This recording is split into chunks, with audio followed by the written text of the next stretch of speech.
2024 में ये programme expire होने वाला है। 11 कम्युनिटीज हैं टोटल जहां पे ये प्रोग्राम चलाया गया है। इस प्रोग्राम की एलिजिबिलिटी क्राइटेरिया बहुत ही कम है। इतना कम स्कोर अभी तक किसी और पीआर प्रोग्राम में देखने को नहीं मिला। तो आप इस प्रोग्राम में फुली एलिजिबल है और इसीलिए ये प्रोग्राम बहुत इजी है इंटरनेशनल स्टूडेंट्स के लिए।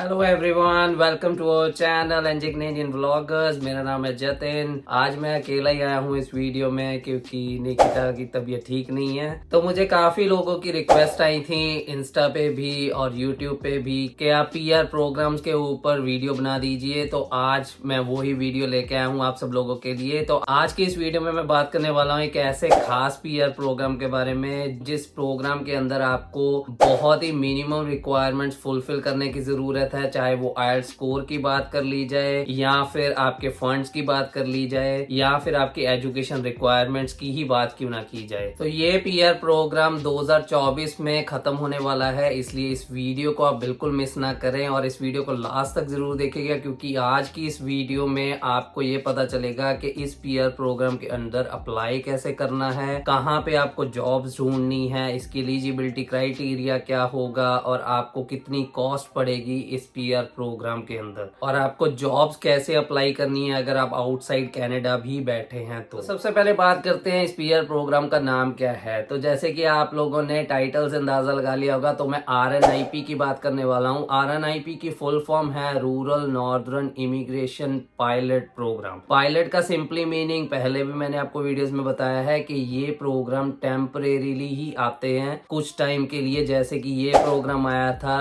2019 में 5 साल के लिए। तो अभी 2024 में ये प्रोग्राम एक्सपायर होने वाला है, एक्सेप्ट के अगर ये प्रोग्राम एक्सटेंड किया जाता है इमिग्रेशन की तरफ से। अभी भी आप लोगों के पास चांस है, अगर आप पीआर अप्लाई करना चाहते हैं तो इस प्रोग्राम के बारे में जरूर जानिए और इस वीडियो को एंड तक जरूर देखिए। तो अभी मैं बात करूंगा कि ये पीआर प्रोग्राम बाकी प्रोग्राम से डिफर कैसे करता है। सबसे पहली बात, ये प्रोग्राम रूरल एरियाज के लिए ही बनाया गया है, जैसे कि आपको नाम से भी पता चल रहा है। नॉर्मली हम देखते हैं कि जितने भी नए इमिग्रेंट्स आते हैं उनकी कोशिश होती है कि बड़े सिटीज में जाया जाए। टोरंटो हो गया, ब्रैम्पटन हो गया, किचनर हो गया, सरी हो गया, तो ऐसे सिटीज को वो ज्यादा प्रेफर करते हैं। इसीलिए ये प्रोग्राम उन इमिग्रेंट्स को अट्रैक्ट करने के लिए बनाया गया था, जिसकी वजह से बहुत सारे इमिग्रेंट्स अब रूरल एरियाज की तरफ को अट्रैक्ट हो रहे हैं। जैसे कि हम थंडर बे में रहते हैं, वन ऑफ द कम्युनिटी है जो इस प्रोग्राम के अंदर एलिजिबल होती है। तो ऐसे ही 11 कम्युनिटीज हैं टोटल जहां पे ये प्रोग्राम चलाया गया है। तो ये 11 कम्युनिटीज हैं जिसमें से 5 ओंटारियो में आती हैं, 2 मैनिटोबा में आती हैं, 1 सस्केचुअन में आती है, 1 अल्बर्टा में आती है और 2 ब्रिटिश कोलंबिया में आती हैं। तो इन सभी कम्युनिटीज को स्किल्ड वर्कर्स की जरूरत है, इसीलिए ये प्रोग्राम चलाया गया है ताकि स्किल्ड लोग बड़े सिटीज को छोड़ के छोटी कम्युनिटीज में आके हेल्प करें और अपनी पीआर के लिए भी एलिजिबल हो पाए। अभी मैं बात करूंगा एलिजिबिलिटी क्राइटेरिया की कि आपको कौन कौन सी रिक्वायरमेंट्स फुलफिल करनी है ताकि आप एलिजिबल हो सके इस प्रोग्राम के अंदर। जैसे कि मैंने आपको वीडियो की स्टार्टिंग में भी बताया कि इस प्रोग्राम की एलिजिबिलिटी क्राइटेरिया बहुत ही कम है। जैसे कि हमें एक्सप्रेस एंट्री में पता है कि आपको CLB 7 चाहिए होता है मिनिमम आईएलटीएस स्कोर, लेकिन अगर हम इस प्रोग्राम की बात करें तो अगर आप टियर 0 या टियर 1 में जॉब कर रहे हैं तो आपको सिर्फ और सिर्फ CLB 6 चाहिए। मतलब कि आपको रीडिंग में 5 पॉइंट चाहिए और बाकी तीनों मॉड्यूल्स में 5.5 पॉइंट चाहिए। अगर आप टियर 2 या टियर 3 जॉब में काम करते हैं तो आपको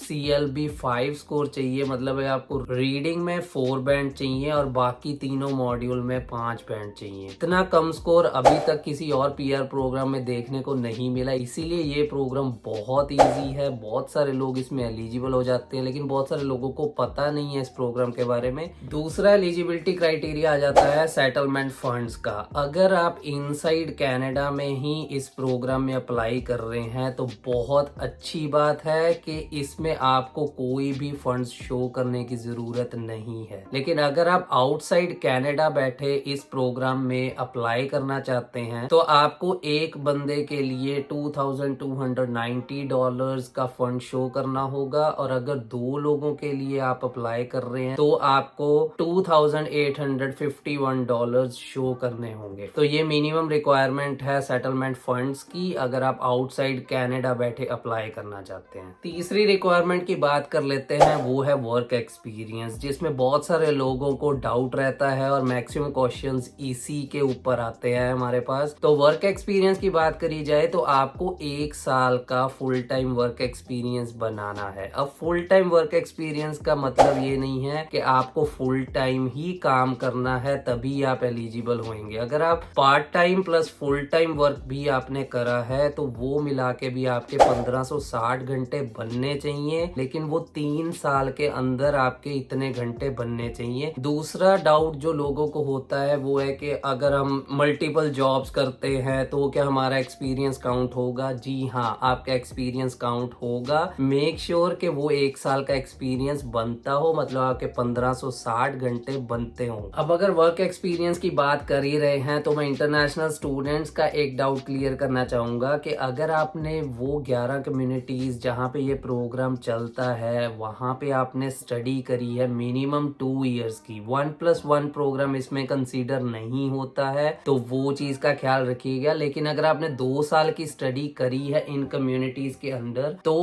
आप इस प्रोग्राम में फुली एलिजिबल है और आपको कोई भी वर्क एक्सपीरियंस बनाने की जरूरत नहीं है। इसीलिए ये प्रोग्राम बहुत इजी है इंटरनेशनल स्टूडेंट्स के लिए। इंटरनेशनल स्टूडेंट्स को सिर्फ एक चीज का ध्यान रखना है कि उनकी स्टडी कंप्लीट होने से लेके 18 मंथ्स के अंदर अंदर उनको इस प्रोग्राम के अंदर अप्लाई करना है। कोई स्टूडेंट्स गलती कर जाते हैं कि उनको इन प्रोग्राम्स की नॉलेज ही नहीं होती और वो टाइम फ्रेम उनका निकल जाता है, उसके बाद उनको पता चलता है ओ मैं तो एलिजिबल था RNIP में और मैंने अप्लाई नहीं करा। 18 मंथ्स के बाद आप एलिजिबल नहीं होते हैं RNIP में अप्लाई करने के लिए। नेक्स्ट रिक्वायरमेंट की बात कर लेते हैं, एजुकेशनल रिक्वायरमेंट्स। वो भी बहुत मिनिमम है, आपका हाई स्कूल डिप्लोमा भी चलता है इस प्रोग्राम के अंडर, जी हाँ, लेकिन उसके लिए आपको वेस्ट कराना बहुत जरूरी है। अगर आपने नहीं करा के रखा अभी करवा लीजिए। अगर आपने स्टडी कनाडा के अंदर करी है इन कम्युनिटीज में तो आपको कोई वेस्ट कराने की जरूरत नहीं है कि वो ही स्टडी कंसीडर करी जाएगी इस प्रोग्राम के अंदर एलिजिबल होने के लिए। तो नेक्स्ट रिक्वायरमेंट की बात कर लेते हैं, वो है intent to live in this community. तो जो कम्युनिटी में आपने स्टडी करी और जहां से आप अपना PR अप्लाई कर रहे हैं इस प्रोग्राम के अंदर, तो उसमें आपको प्रूव करना होता है कि आप इसी कम्युनिटी में रहेंगे और इसी कम्युनिटी को सर्व करेंगे। नेक्स्ट रिक्वायरमेंट की बात कर लेते हैं जो मुझे बहुत अच्छी लगती है, वो है जॉब ऑफर। इस PR प्रोग्राम के अंदर आपको जॉब ऑफर लेना बहुत जरूरी होता है एम्प्लॉयर से, जो एम्प्लॉयर इस प्रोग्राम के अंदर आते हैं। यही इस प्रोग्राम की बहुत अच्छी बात है जो मुझे बहुत अच्छी लगती है कि आप ऑनलाइन जाके, अभी मैं आपको दिखाऊंगा स्क्रीन पे कि आप कैसे वो एम्प्लॉयर्स को भी सर्च कर सकते हैं गूगल पे सिंपली जाके, जो एम्प्लॉयर्स इस प्रोग्राम के अंडर एलिजिबल हैं, ताकि आपको पता हो कि आपको किस एम्प्लॉयर के लिए काम करना है। तो अभी मैं आपको एग्जांपल दूंगा थंडरबे RNIP की कि आपको कैसे सर्च करना है। आप बिल्कुल सेम वैसे ही हर कम्युनिटी के लिए सर्च कर सकते हैं जिस भी कम्युनिटी में आप रह रहे हैं। अभी फिलहाल आपको गूगल पे जाना है, थंडरबे RNIP लिखना है, जो पहला ही लिंक आपकी स्क्रीन पे आ रहा है उस पे आपको क्लिक करना है। उस वेबसाइट पे जाने के बाद आपको अपॉर्चुनिटीज में जाना है, वहां पे आपको सारी जॉब्स दिख रही हैं। इन जॉब्स में आप कहीं पे भी अप्लाई करेंगे तो आप RNIP के लिए एलिजिबल हो जाते हैं ऑटोमेटिकली। बिल्कुल इसी हिसाब से आप बाकी कम्युनिटीज की जॉब्स भी चेक कर सकते हैं। तो अभी एलिजिबिलिटी क्राइटेरिया की बात हो गई है, तो अभी हम बात करते हैं इसके प्रोसेस की। इतना सिंपल प्रोसेस है जो कि बाकी PR प्रोग्राम से इस प्रोग्राम को डिफर करता है। इस PR प्रोग्राम के प्रोसेस में सबसे पहला जो मेन चीज है वो है जॉब ऑफर। वो लेना सबसे जरूरी है, उसके बिना आपका प्रोसेस शुरू नहीं हो पाएगा। जैसे ही आपको जॉब ऑफर लेटर मिल जाता है, आपको कम्युनिटी रिकमेंडेशन लेटर लेने के लिए अप्लाई करना होता है। जैसे ही आपका लेटर आ जाता है उसके बाद डायरेक्टली आपको फेडरल की फाइल लगानी होती है जो कि आपकी PR की मेन फाइल होती है। तो इस होल प्रोसेस के टोटल 4 स्टेप्स हैं जो आपको याद रखने हैं। पहला है एलिजिबिलिटी क्राइटेरिया, सेकंड स्टेप है आपको जॉब ऑफर लेटर लेना है किसी भी एम्प्लॉयर से जो कि उस कम्युनिटी में है। थर्ड स्टेप है आपको आपको कम्युनिटी रिकमेंडेशन लेटर अप्लाई करना है, वो लेना है। वो लेने के बाद लास्ट और फाइनल स्टेप है आपको अपनी पीआर अप्लाई करनी है फेडरल में। तो अगर आप ये वीडियो अभी तक देख रहे हो तो आपको आइडिया लग गया होगा कि क्या क्या एलिजिबिलिटी क्राइटेरिया है और कैसे आपको अप्लाई करना है, कैसे आपको जॉब ढूंढनी है। इस प्रोग्राम की एक और अच्छी बात है, इसका प्रोसेसिंग टाइम बहुत कम है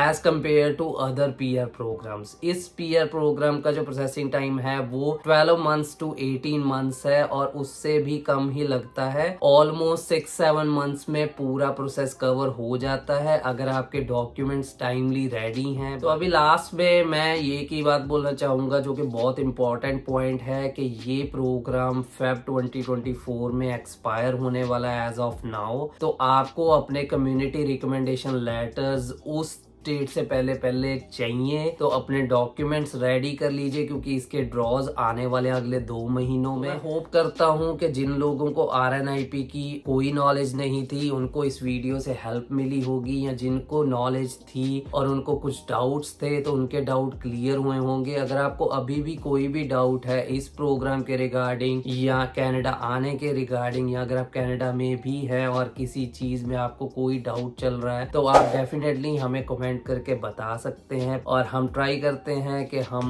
आपको टाइमली रिप्लाई कर सकें। अगर आपको ये वीडियो अच्छी लगी है तो डेफिनेटली थम्स अप बनता है। Make sure to subscribe our channel for more upcoming videos. तो फिर मिलते हैं नेक्स्ट वीडियो में, तब तक के लिए बाय बाय।